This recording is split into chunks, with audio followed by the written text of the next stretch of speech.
నాది ప్రేమే కదరా, ఇది నీకు ఎందుకు అర్థం కాదురా?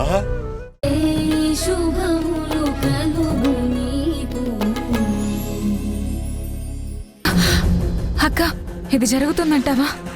జరగచ్చు, జరగకపోవచ్చు, కానీ నేను చెప్పిన మాట మాత్రం జాగ్రత్తగా గుర్తుపెట్టుకో. అలాగే అక్క. సునైనా, ముందు నువ్వు ఆ భయం వదిలే.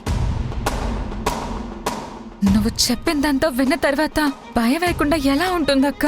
అంటే భయంతోనే ప్రణయ్ తల పగలగొట్టావా? భయంతోనే నిఖిల్ని పాతి పెట్టావా? సారీ అక్క. ఇట్స్ ఓకే, ధైర్యంగా ఉండు.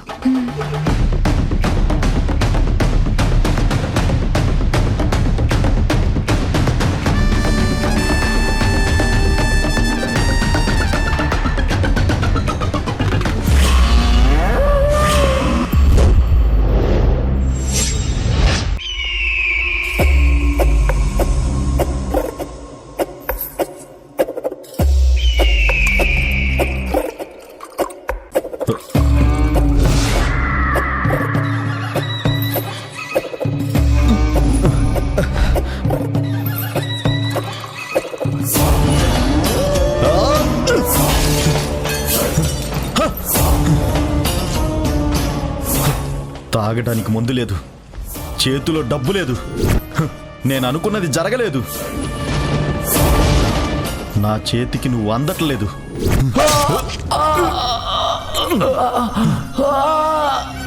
నా క్లోజ్ ఫ్రెండ్ని నా చేతిని చంపుకునేలా చేసావు కదే. ఇప్పుడు నన్ను పట్టించేద్దామని ప్లాన్ చేస్తున్నావా?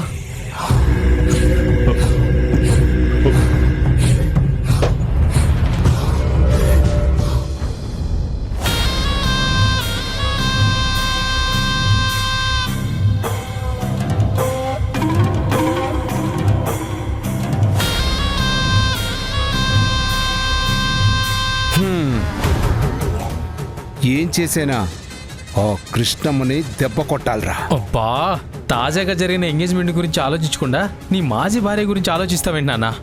రే, నీకు రేఖతో పెళ్లి జరిగినా దాని అంతిమ లక్ష్యం కృష్ణమ్మ బాధపడటమే కదా. అదేలాగండి? వీడికి రేఖతో పెళ్ళవ్వాలంటే చరణ్ ఏం చేయాలి? మళ్ళీ వారాయితో జతకట్టాలి. కోరుకున్న వాణ్ణి వారాయి తనుకుపోతే రేఖేం చేస్తుంది? తల్లి బుర్ర తినేస్తుంది. మరి తల్లి ఏం చేస్తుంది? తన ఇంట్లో ఉన్న కృష్ణమ్మ కూతురు మీద ప్రతాపం చూపిస్తుంది. అప్పుడు కృష్ణమ్మ ఏం చేస్తుందిరా? ఏడవకుండా అక్కడ నిశ్చితార్థం ఆగిపోతే ఇంక వారాహి చరణ్ గారిని తన్నుకుపోయే గ్యాప్ ఎక్కడుంటుంది నాన్న? రే కొడకా, తాళి కట్టాక కూడా తన్నుకు చచ్చి విడిపోయి ఇంకో పెళ్లి చేసుకున్న రోజులు రా ఇవి. నిశ్చితార్థమైన జంటని విడగొట్టలేమా? లాభం లేదు. నేను ఎంత ప్లాన్ చేసినా మీరు పై ప్లాన్ వేసి ఎస్కేప్ అయిపోయారు. ఇక ఊరుకోను. నా చేతుల్లో ఏమీ లేదని మీరు అనుకుంటున్నారేమో. సునైనా, నా చేతిలో నీ జీవితమే ఉంది.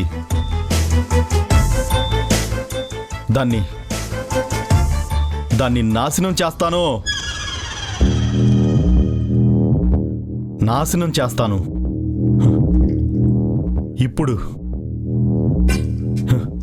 ఇప్పుడే నీ జీవితాన్ని ఇంకొకరి చేతిలోకి పంపిస్తాను.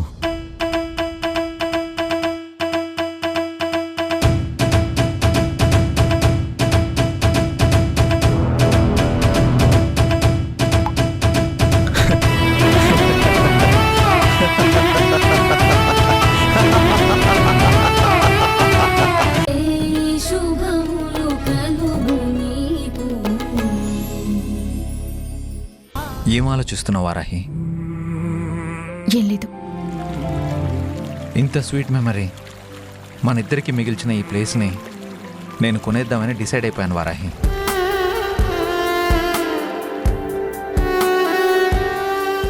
కొనేస్తారా? ఎందుకండి? ఎందుకేంటి వారాహి, ఇది వేరే ఎవరి చేతిలోకైనా వెళ్ళిందంటే రియల్ ఎస్టేట్ పేరుతో ఫ్లాట్స్ చేసి అమ్మేస్తారు. 5 yearsలో ఇదంతా మారిపోతుంది. మనిద్దరం కలిసిన ఓ గుర్తు శాశ్వతంగా చెరిగిపోతుంది. అందుకే ఇది ఎప్పటికీ ఇలాగే ఉండాలని నేనే కొనేస్తున్నాను. కొనేసి ఏం చేస్తారు? రేపు మీ పిల్లలకి చూపిస్తారా? లేదంటే మీ మనవళ్ళకి మనవరాళ్ళకి స్టోరీలుగా చెప్పుకుంటారా? వారాహి, లేకపోతే ఏంటండి? కుమారాజు ఇక్కడ మనిద్దరిని ఫోటోలు తీసి ఊరందరిలో తలదించుకునేలా చేశాడు. ఆ విషయం మర్చిపోతున్నారు మీరు?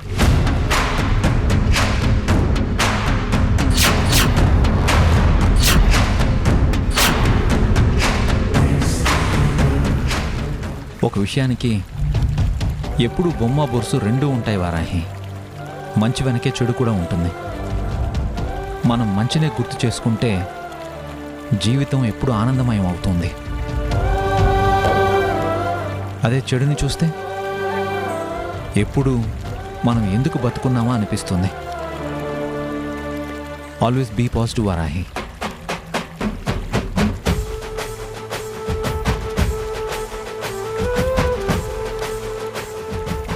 మనిద్దరికి ఈ పాటికి మ్యారేజ్ అయ్యి ఉంటే నువ్వు అన్నట్టు మన పిల్లల్ని, మనవల్ని, మనవరాల్ని ఇక్కడికి తీసుకొచ్చి కూర్చోబెట్టి మన లవ్ స్టోరీ చెప్పేవాడిని. కానీ అది జరగదు కదా. జరగదని తెలిసి ఎందుకో అనవసరమైన ఫీలింగ్స్ని గుర్తు తెచ్చుకుంటారు. పదని వెళ్దాం.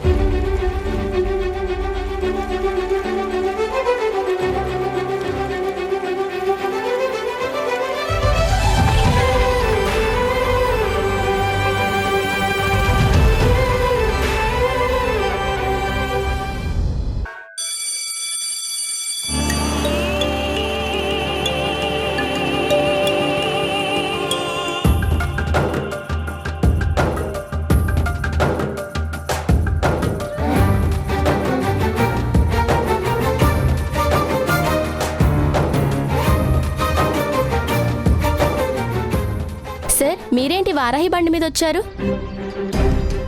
అదేంటంటే నా కార్ ట్రబుల్ ఇచ్చింది, అందుకే వారాహి లిఫ్ట్ ఇచ్చింది. మీకు నిన్ననే ఎంగేజ్మెంట్ అయినట్టుంది కదా? ఆ, అవును. మరి ఎంగేజ్మెంట్ అయిన వెంటనే ఇలా వేరే అమ్మాయి బండి మీద? Anyways, congratulations sir. దేనికి? ఇప్పుడు నేను వారాహి బండి మీద వచ్చినందుక? అది కాదు సార్, ఎంగేజ్మెంట్ అయినందుకు. Okay, congratulation sir. Thank you. ఈ విషయంలో మీరు వారాహికే థ్యాంక్స్ చెప్పాలి. రేఖతో సంబంధాన్ని సెట్ చేసిందే వారాహి.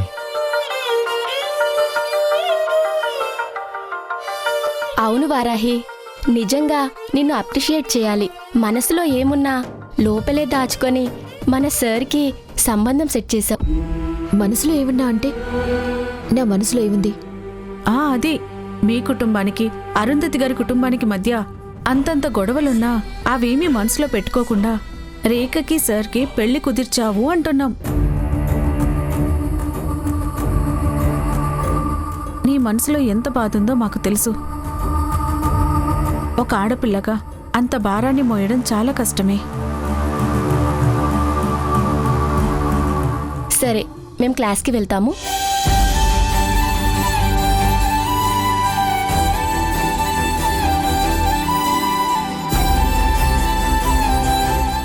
చూసావా వారాహి, ఏ ప్రేమ కథలోనైనా మగాడి ప్రేమ కంటే కూడా ఆడదాని ప్రేమకే ఎక్కువ గుర్తింపు, విలువ ఉంటుంది.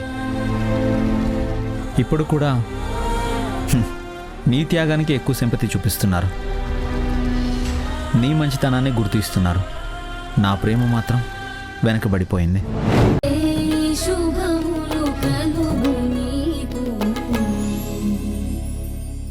పిన్నేమో వెళ్ళి అరుంధతి ఇంట్లో ఉంటుంది. వారాహి తనకి ఇష్టం లేని పెళ్లి చేసుకోవాల్సి వస్తుందనే బాధలో ఉంది.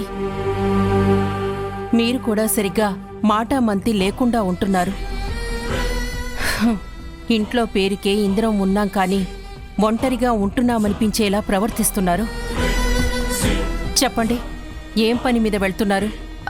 అమ్మా అది అది అదేనమ్మా, నేను అండర్ కవర్ ఆపరేషన్ చేస్తున్న ప్రణయ్ కేసు ఉంది కదా,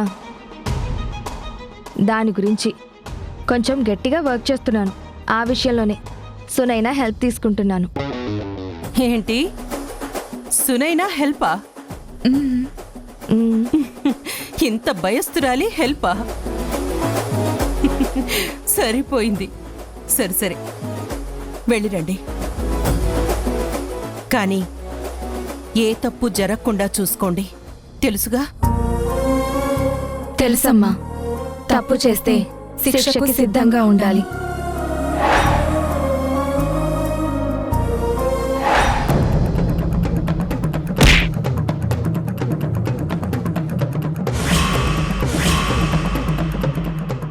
ఏ తప్పు జరగలేదని నిరూపించాలని మా ప్రయత్నం అమ్మా. సరే, బయలుదేరండి.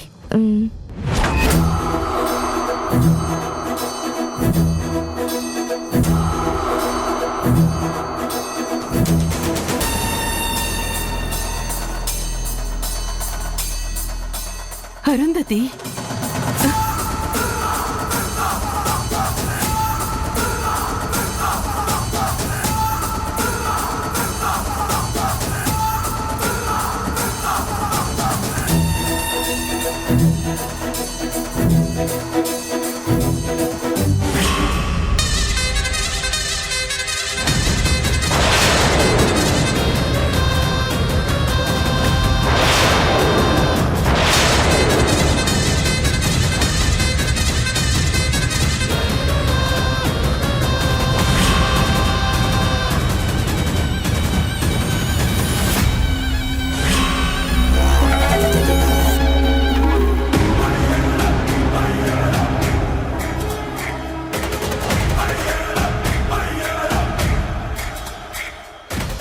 ఇదేంటి, ఎప్పుడు ఏంటి మొహమే చూడనివాడు, ఏంటి గుమ్మం తొక్కుతున్నాడు?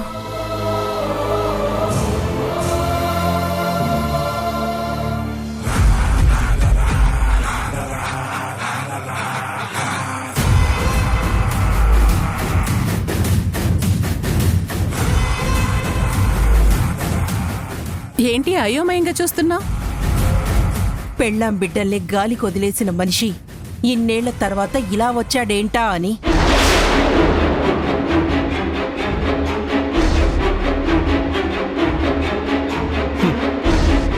ఇన్నేళ్ల తర్వాత వస్తే అయోమయంగా అనిపించిందా? కాసేపట్లో క్లారిటీ వచ్చేస్తుందిలే. నీ మీద ప్రేమ పొంగి రాలేదులే. రాతి గుండె ఉన్నవాడు ప్రేమతో వచ్చాడని అనుకునేంత పిచ్చిదాన్ని కాదు నేను.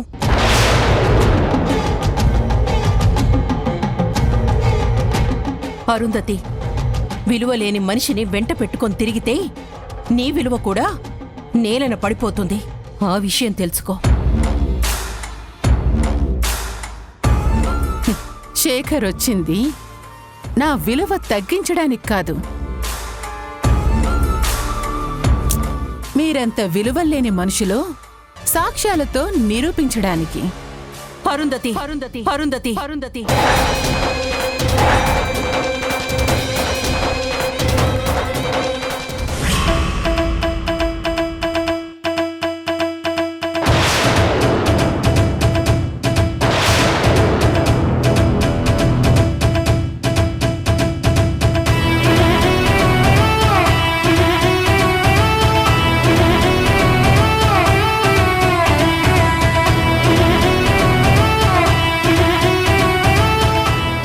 ఏంటలా షాక్ అయి చూస్తున్నారు? పోలీసులు ఎందుకొచ్చారు?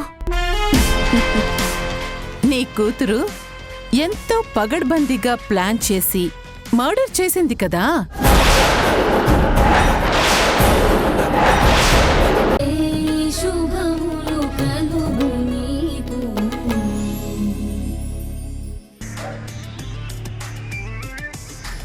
ఖచ్చితంగా ప్రణయ్ బ్రతికే ఉన్నాడు.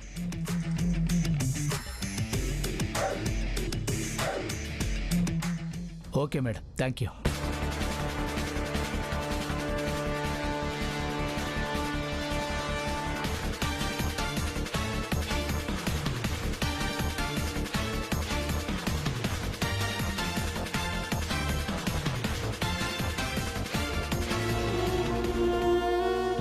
కంచెలా నిలుచుండగా కడకిలా జరిగే నేరమే లేకున్నా నిందలే పడేనే నిజమిదే నా విధి పనేనా ఇది అమ్మా నువ్విలా ఉండొద్దమ్మా.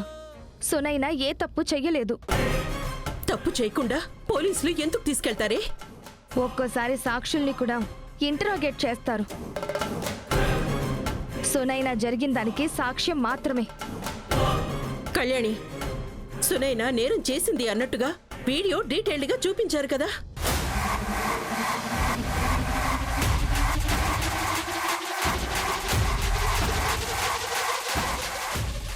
అమ్మా ఆ వీడియో. అమ్మా కళ్యాణి, అమ్మా సునీలని పోలీసులు అరెస్ట్ చేశారని ఫోన్ చేశారేంటి? అసలేం జరిగింది?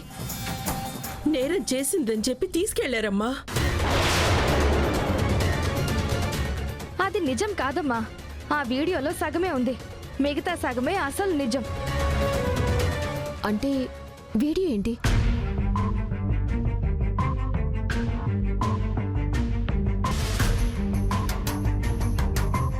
అంటే నువ్వు చెప్తున్నది సునైనా నేరం చేయలేదనా? నిజమక్క, సునైనా ఏ తప్పు చెయ్యలేదు.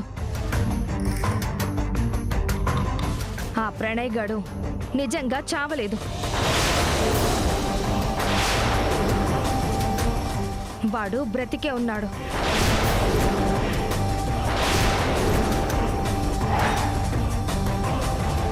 ఆ విషయం నాకు ఖచ్చితంగా తెలుసు.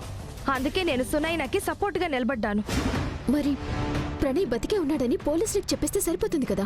అక్క, ఇప్పటి వరకు ఆ వీడియో బయటికి రాలేదు కాబట్టి వాడు బ్రతికే ఉన్నాడు అని నోటి మాటతో చెప్తే ఒప్పుకునుండేవాళ్లేమో. కానీ ఇప్పుడు వాడు బ్రతికున్నాడన్న సాక్ష్యం కావాలందరికీ. ఆ సాక్ష్యం ఎక్కడ దొరుకుతుంది? దొరుకుతుందమ్మా, దొరికేలా నేను చేస్తాను. కానీ ఈ లోపు ఆ వీడియోని సాక్ష్యంగా చూపించి పోలీసులు సునైనాకి శిక్ష వేసిస్తారేమో. అప్పటి వరకు మనమెందుకు ఆగుతామక్క? ఎప్పుడో ఒకప్పుడు ఇది ఇలా జరుగుతుందని నేను ముందే ఊహించాను. అందుకే దానికి ఏం చెయ్యాలో అది చేసుంచాను. ఏం చేసావు కళ్యాణి? అదంతా మీకు పోలీస్ స్టేషన్లో తెలుస్తుంది. మనం వెంటనే పిఎస్కి వెళ్దాం. పద వెళ్దాం. నేను వస్తాను. పదండి. నా కూతురు భయస్తురాలు. దాన్ని ఒంటరిగా వదిలేయకూడదు. నేరం చేయలేదని నువ్వింత గట్టిగా చెప్తున్నప్పుడు తల్లిగా నేను ఖచ్చితంగా నా కూతురికి తోడుగా నిలబడతాను. పదండి.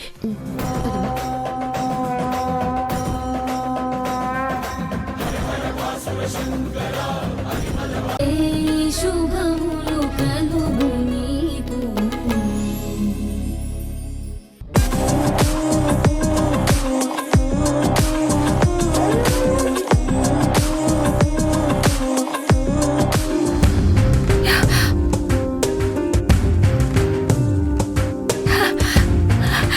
అమ్మా, అక్క,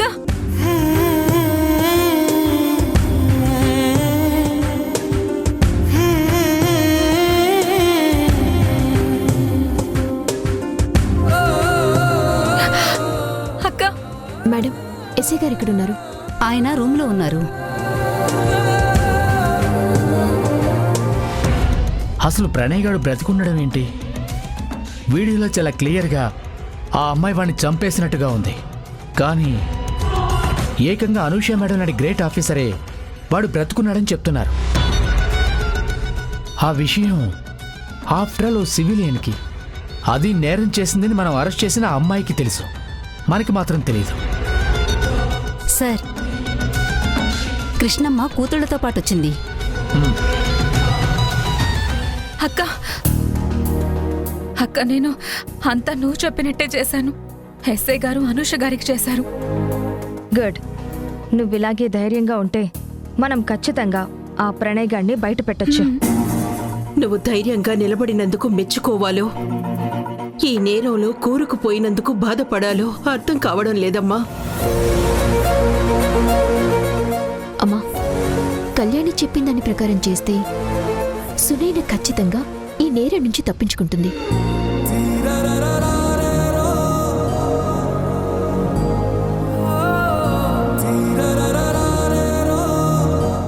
సార్, అనుష మేడం చెప్పారు కదా ప్రణయ్ బ్రతికే ఉన్నాడని. మరి ఇంకా సునైనాని వదిలిపెట్టకుండా లోపలెందుకు ఉంచారు?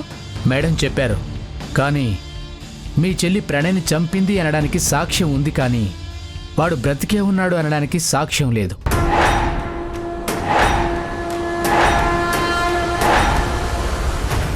కనీసం వాడిని చూసిన వాళ్ళు కూడా ఎవరు లేరు. అయితే మేమేం చెయ్యాలి సార్? మీకంటే పై స్థాయి ఆఫీసర్ మీకు చెప్పాక మీరు సునైనాని లోపలుంచడం కరెక్టేనా? కానీ రూల్ ప్రకారం ప్రణయ్ ఎక్కడున్నాడో మాకు తెలియాలి. మేము అతన్ని అరెస్ట్ చేయాలి. సార్, అది మీ డ్యూటీ కదా. నేరస్తుణ్ణి కనిపెట్టి అరెస్టు చేయాల్సింది మీరు. మా చెల్లిని ఏ నేరం మీద అరెస్టు చేశారో అసలు ఆ నేరమే జరగలేదు కదా. According to the rules. Rules గురించి మీరెవరూ మాట్లాడకూడదు కళ్యాణి. ఎందుకంటే మీరు ఒకటి కాకపోతే ఇంకొకటి ఏదో ఒక నేరం చేసే ఉంటారు. అందుకే సునైనని లోపలే ఉంచాలి, దాంతోపాటు నిన్ను కూడా లోపలే ఉంచాలి. నీ నోరు అదుపులో పెట్టుకోకపోతే నిన్నిక్కడే చంపి పాతేసి నేను జైలుకెళ్తాను.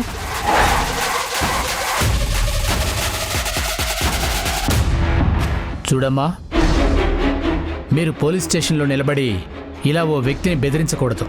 ఇది ఇంకో నేరం అవుతుంది.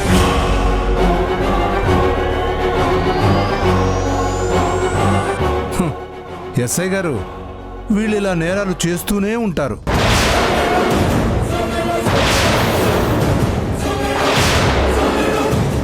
ఏయ్, నువ్వు కూడా నోరు అదుపులో పెట్టుకో. ప్రణయ్ అనేవాడు అసలు చావలేదని మా స్పెషల్ ఆఫీసర్ గారే చెప్పారు. ఇప్పుడే మీ మాట విన్నాను. ఆ ఎదవ చనిపోయి ఉండకపోవచ్చు, కానీ నిఖిల్ మాత్రం బ్రతికిలేడంట.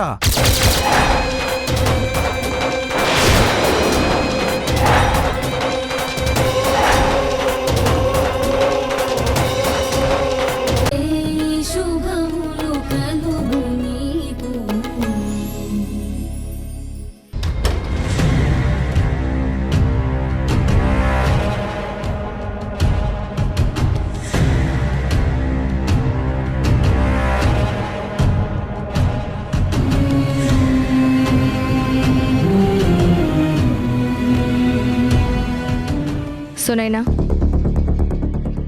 జరిగిన దాని గురించి నువ్వెక్కువగా ఆలోచించుకో. జరగాల్సిన దాని గురించి కొంచెం జాగ్రత్తగా అడుగులు వెయ్యాలి. ప్రణయ్ మళ్ళీ నీకు ఫోన్ చేస్తే, నిన్ను బెదిరించాలని చూస్తే నువ్వు అస్సలు భయపడద్దు.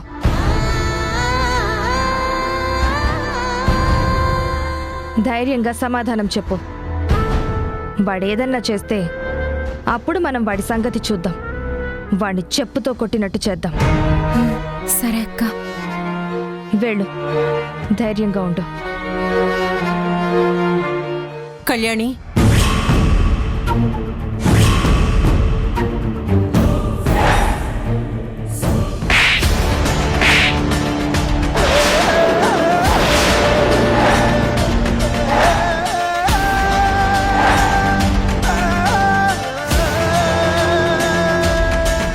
అమ్మా, నువ్వు చేసుకున్నావా?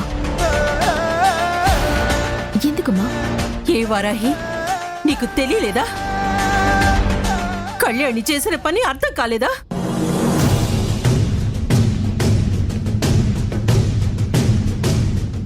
ఏమనుకుని ఇదంతా చేశావు నువ్వు? నేను మిమ్మల్ని ధైర్యంగా బతకమని పాఠాలు నేర్పాను, తెగించి బతకమని కాదు. అమ్మా, మనం మధ్యతరగతి మనుషులం. మన ఇంటి నుంచి 1కి 10 సార్లు ఓ ఆడపిల్ల పోలీస్ స్టేషన్కి వెళ్ళింది అంటే 10 మందిలో మన పరిస్థితి ఏమవుతుందో ఒక్కసారి ఆలోచించావా?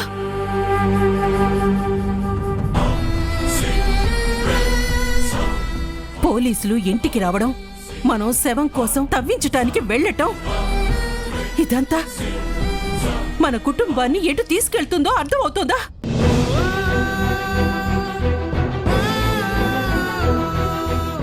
నీ చెల్లెలు చేసిన పని వల్ల ఓ మనిషి ప్రాణాలు ఉన్నాయో పోయాయో తెలీదు. అమ్మా అతను బ్రతికే ఉన్నాడమ్మా. అదతను దొరికే వరకు అనుమానమే కదా.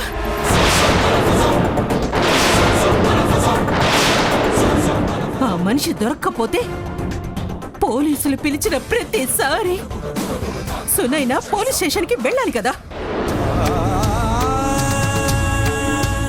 ప్రణయ్ సునైనతో తప్పుగా ప్రవర్తించాడు అని ఆ రోజే సునైనా మనతో చెప్పుంటే పరిస్థితి ఇంతవరకు వచ్చుండేదే కాదు.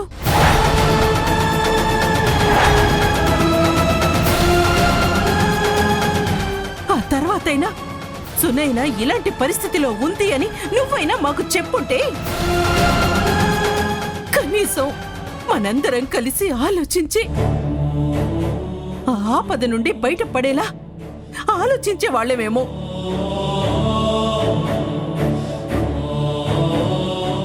కానీ నువ్వు ఆ పని చేయలేదు, సునైనా కూడా చేయలేదు. ఇద్దరు కలిసి మోసం చేశారు.